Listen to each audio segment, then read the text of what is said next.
Hi, I'm Phil Hall for What Digital Camera, and we're going to look at cameras for action.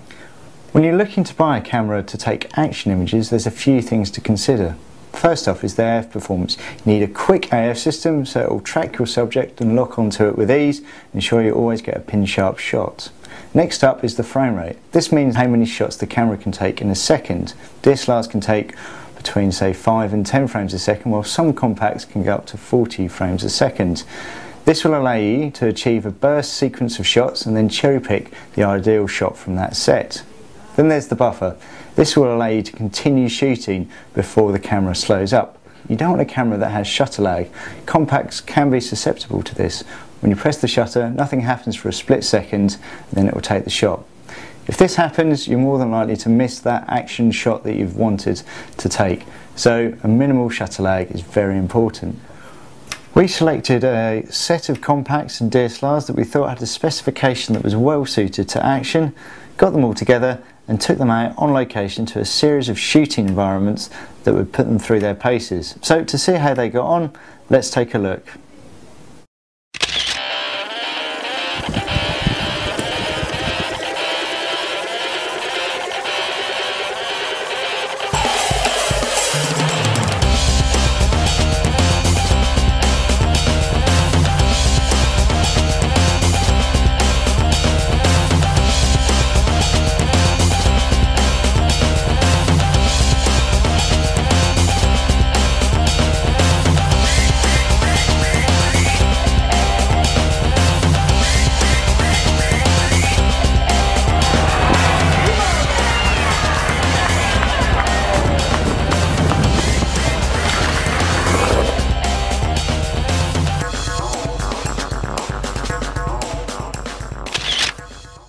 First up was the Canon PowerShot SX220HS.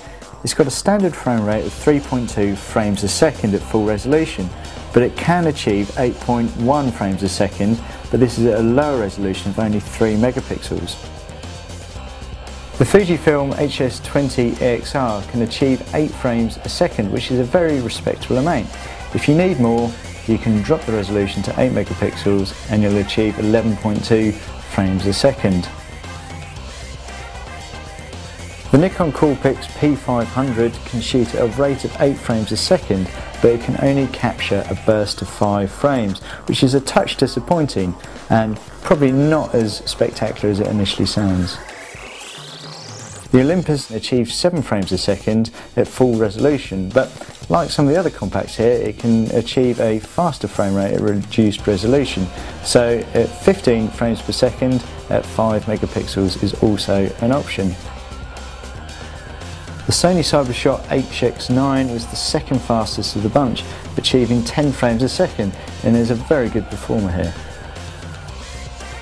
Next up was the Casio ZR100. It can achieve 40 frames per second, but only at a maximum 30 frame capture.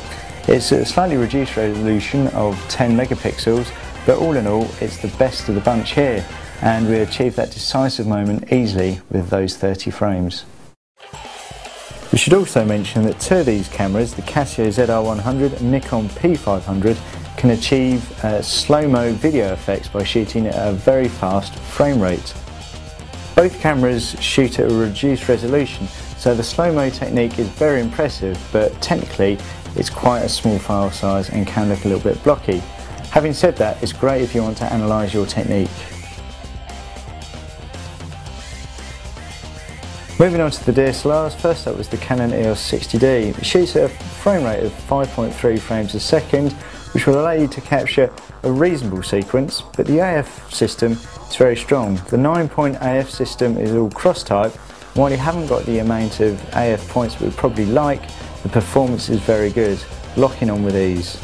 The Nikon D7000 shoots at a very good 6 frames a second, though it's not the best on test. Moving on to the AF, and it uses a 39-point AF system with 9 cross-type sensors in the middle. AF tracking offers a range of options including 3D tracking, and all in all, it's a cracking system that works a treat. The Panasonic Lumix GH2 is technically not a DSLR, it's a compact system camera and uses a contrast detect AF system. Focus is quick in single AF, but for focus tracking it just can't keep up with its rivals. It shoots at 5 frames a second and is the slowest here, but it can shoot up to 40 frames a second, albeit at a reduced resolution of 4 megapixels. The Pentax K5 can shoot at 7 frames a second and has a decent buffer, allowing you to shoot 20 RAW files before it slows up. Using an 11-point AF system with 9 cross-type sensors, it's the best system we've seen on a Pentax, but it just can't keep up with its rivals when it comes to autofocus. The Sony Alpha A55 uses translucent mirror technology, which allows it to keep constant focus while it's shooting, and that shooting rate is an impressive 10 frames a second. All in all, focus kept constant while we're shooting, and we managed to achieve an impressive burst rate.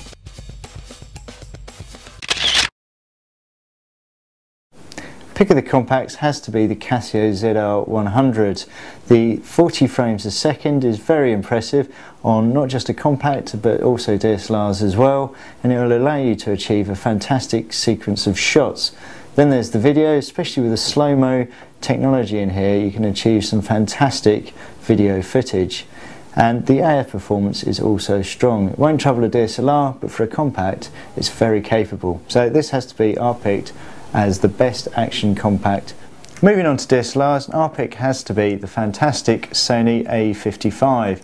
With 10 frames a second and a fantastic autofocus system, it's hard to fault when it comes to shooting action. If you're looking to buy a camera to shoot action with and you can't afford a pro DSLR, then you're not going to go far wrong with the Sony Alpha A55.